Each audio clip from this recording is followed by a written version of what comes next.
international crisis about that in the stock markets. Wall Street Journal headline, World Markets Shudder. That's today, the 5th of February, as we're recording the show.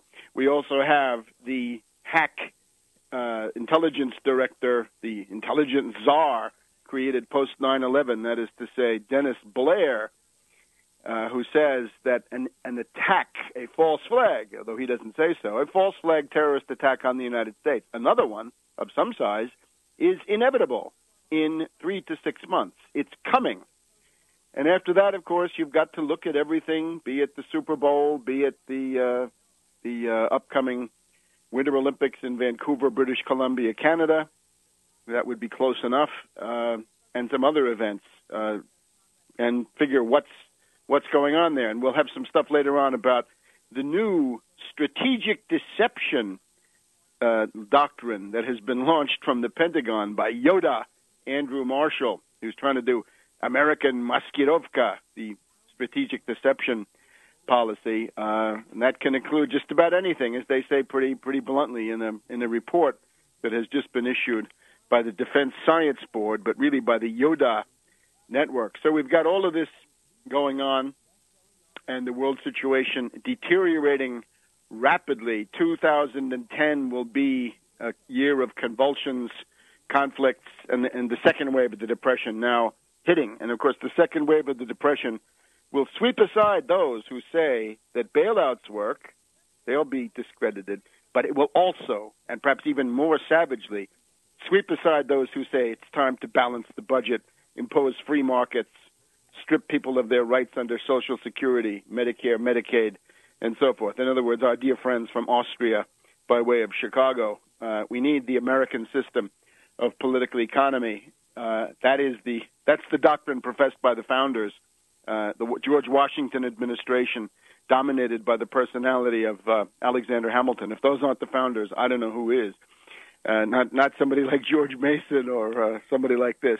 Those are the founders. But now let's look at the big unfolding international story, which is the confrontation between the United States and China, the superpower rivalry which has now emerged.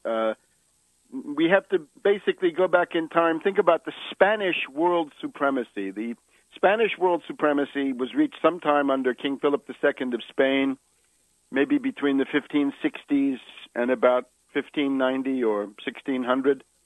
They had something like world supremacy given their world empire. This was then beaten down by the defeat of the Spanish Armada, the revolt of the United Netherlands, and then ultimately by the successes of Henry IV of France in reuniting France and creating France as a counterpoise to the Spanish power. So that by about 1600, you could say that the Spanish supremacy in that absolute sense was clearly on its way out, although it took many more decades, and indeed the 30 Years' War, to seal the end of the Spanish supremacy, which then became hollowed out and collapsed. The French supremacy starts with the Battle of Rocroi, R-O-C-R-O-I. This is the end of the Spanish-French prolongation of the 30 Years' War after 1648, so that we can say the French supremacy lasts from about 1660 to about 1700, 1705, when it's busted up by William of Orange and the Anglo-Dutch, and that's your War of the Spanish Succession at that time, much criticized by Jonathan Swift and other people who were reasonable at the time. So you can see that these world supremacies, if we look at the Spanish example and the French example, they last for several decades. And I think what we're seeing now is the end of the sort of unipolar U.S. supremacy, which is not healthy, which has not been good for us here in the United States, very bad for us, very dangerous for the world, and, of course, marred by terrible crimes. It had a benign form, if you would, under Clinton, relatively benign, and then an extremely malignant form under Bush the Younger. And now under Obama, it's becoming totally crazy, because this is even crazier than Bush when you look at it in terms of what it's actually doing. So let's go right to the heart of the matter, is the speech made by Madame Clinton in Paris at the end of last week at the École Militaire of Paris, the military academy. And here she warns China about Iran. Let me also make the point before we go any further. For about 2 years, I have argued that an attack on Iran, be it by Israel, the United States, or some combination of this, was extremely unlikely because it basically would have meant giving up the entire strategy that the Brzezinski, Nye, Samuel Huntington faction had advanced as a replacement for the bankrupt approach of the neocons, the Cheney, Bush, Wolfowitz, Pearl, and company, which was not working, which had failed. So the idea was try something now different, but different meant you couldn't attack Iran in that way. The idea now of attacking Iran, I think, has at least come back on the table, and within the framework of what I said about the false flag warnings, it becomes more plausible. And the reason for this is not because of Iran. With Cheney and these people, it was the genuine desire to destroy Iran as an end in itself. In this case, it is not so much that as the desire to use Iran as a club, as a gambit against China. China is now the target of everything. There's a hysteria in the U.S. British ruling elite, which penetrates everywhere, which is I guess we can call it the Götterdämmerung complex, right? The twilight of the Anglo-American gods. They think that their era on the world stage is ending, and in a way it is, although not in a way that any of us need to be concerned about. What they're concerned about is the ability to continue to conduct themselves with this overweening arrogance.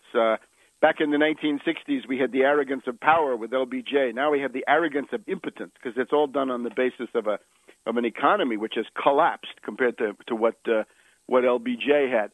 So the idea of an attack on Iran now becomes plausible in the following context. Mrs. Clinton at the École Militaire had just met with the Chinese foreign minister, that's Mr. Yang, Foreign Minister Yang of China, and she said to him, Yang, you have got to vote for sanctions against Iran in the UN Security Council. And the answer was, no, Boucher, not doing it yet. But now we have to learn the Chinese for this. He's not going to do it. So she then paraded herself to the École Militaire. Now, it's reported by our Parisian fashion correspondents that Mrs. Clinton was wearing a new Parisian perfume, probably from the house of Sarkozy and Kouchner, which is called Chantage. Chantage meaning blackmail, because that was the essence of her little talk. The blackmail to China was this. It says, we demand, the U.S., the Anglo-Americans, the international community, as they like to put it, we demand that you vote for crippling sanctions against Iran. The Chinese, of course, have this veto in the Security Council. This is a big problem for the Anglo-Ams. So we demand that you vote against your best friend or a good friend or a possible good friend, Iran. What does this mean for China? Well, if China alienates Iran, they lose 10, 12% of their oil right away, because that's the oil that would normally go from Iran to China. There's also a matter of about $80 billion of development projects, which the Chinese have contracted to do in Iran. That will be lost. There's also several $100 billion of future oil purchases, and then there's the only hope of having a guaranteed overland pipeline from Iran to Pakistan to China to get the oil without going on the water where the British and the U.S. are going to rule the roost. Back in a minute.